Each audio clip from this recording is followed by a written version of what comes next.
All right. Thank you. Yeah, thank you so much. So I still have Dr. Ohiri, and off camera we've been talking about so much. He's so loaded. There's so much. Maybe after now we'll just take a camera and just listen to him, and record. There's so much to say. But let me ask you, Dr. Ohiri. There are a lot of complaints out there. Last week and the week before on this morning's show, we looked at medical negligence. We looked at nasty nurses, Dr. Goof, and all of that. Do you have a mechanism in place like a feedback mechanism for your enrollees who are either not satisfied with the services, who are shortchanged, and all of that? Well, thank you very much. Just to go straight to the point, yes, we do. And one of the things about being an insurer is the function of strategic purchasing, which means you're not just paying for care, but you're also paying for good quality care, and you want to incentivize that. In the NHIA, there's an entire team. There are two teams. One is standards and quality assurance, where we accredit hospitals that are in order to become eligible for our enrollees to go there. And we work together with the HMOs and the states health insurance schemes in that accreditation. And that follows a minimum standard that they need to follow. In addition to that, there's an enforcement team. So that when we solicit complaints, we have a call center, we investigate that and make sure it is resolved. This year alone, the enforcement team has actually investigated almost 1,500 different complaints. Most of them, about 70-80% of them, were resolved within a 48-hour window. And then others required further investigation, where we had to, whether it's a complaint against the HMO or a complaint against the provider, we ensure that that is seen and that is addressed and that is resolved. And so we do that. But also, I think it's important to also look at these things broadly again, which is, how do you collaborate with the regulators on what we call the supply side to do that? So at the primary healthcare level, we collaborate with the National Primary Healthcare Development Agency so that we harmonize quality standards for primary healthcare centers under the basic healthcare provision. For that's what we do. So that when our team goes out, and their team goes out and we appraise a hospital, do you meet minimum quality standards? We're speaking the same language. Of course, there's a long way to go in Nigeria, because ultimately every enrollee complaint is valid and must be investigated and resolved. And a lot of education needs to happen, and a lot of maintenance of quality standards needs to continue. All right, so let's talk about Nigerians in the diaspora who are interested in keying into this system. What provision do you have for them? In fact, in a few weeks, there is a diaspora forum where we will be speaking at and where we will encourage them to go. So diaspora can be involved in many ways. One is the fact that a lot of people in the diaspora, when you look at global remittances coming to Nigeria, a lot of the requests are healthcare related.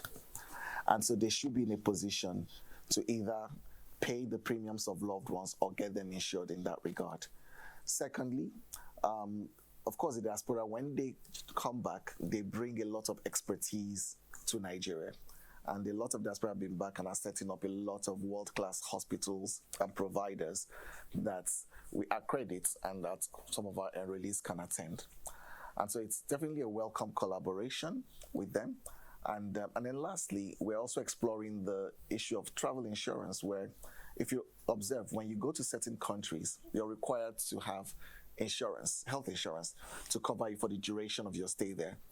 And working with the coordinating Minister of Health, the Minister of Interior, and all the relevant agencies, we're exploring the same for Nigeria, where residents come in and then they also buy insurance. It's a way to also increase the pool, but also making sure that should there be any emergencies, that they're also covered in that regard.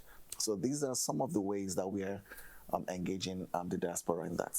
So before I let you go, because you need to run along, I know you need to run along. Sure. What next? What should we be looking at? What should Nigerians be expecting? A lot. I mean, so one of the things we did a few months ago, I think this was in May, right?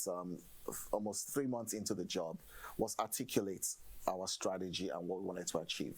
And I think just to simplify, there are 4 things. There's a coverage mandate, and that means we have to work together to expand coverage across the country.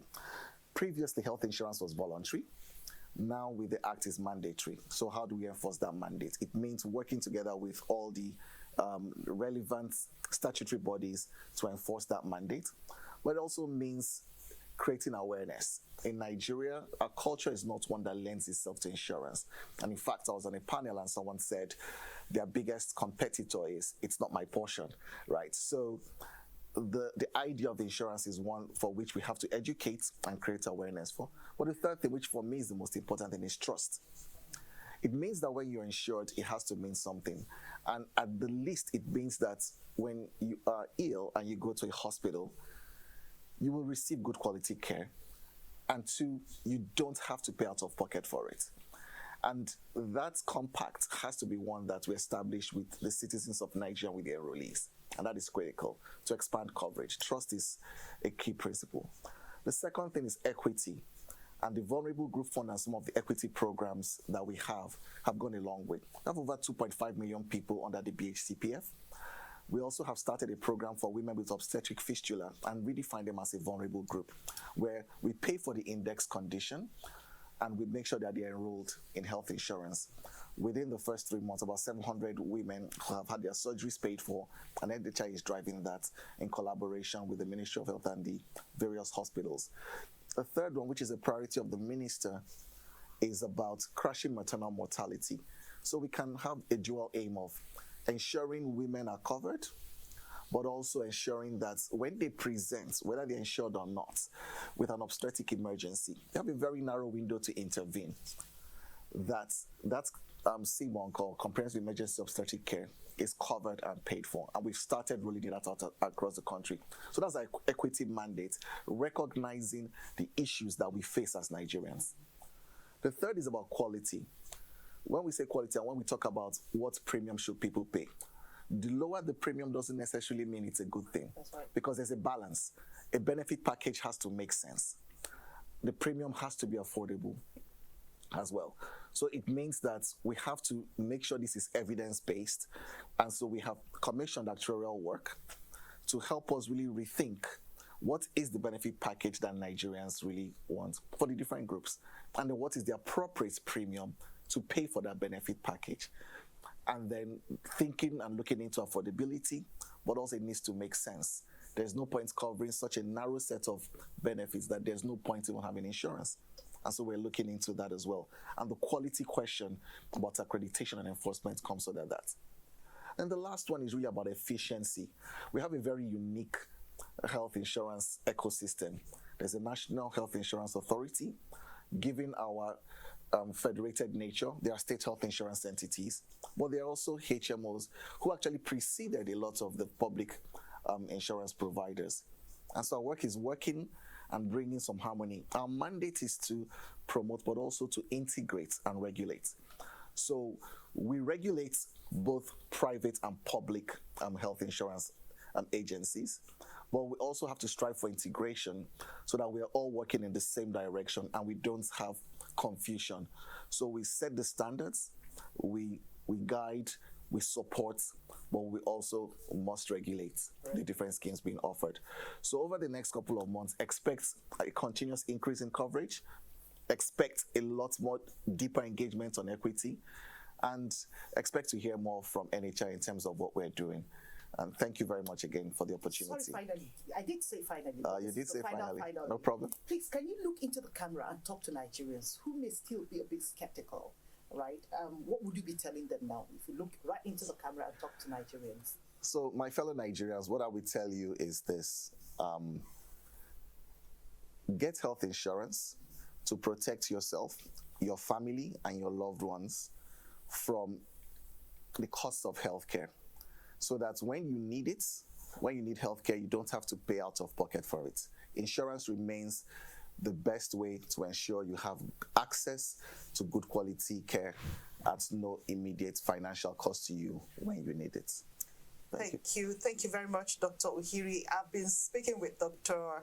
Kelechi Ohiri, the Director General of the National Health Insurance Authority, and he has said so much.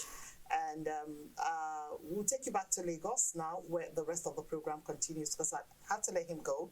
He needs to dash out of the studio. Thank you very much for watching, and we'll be right back. Thank you very much for having me. Thank you so much for being here.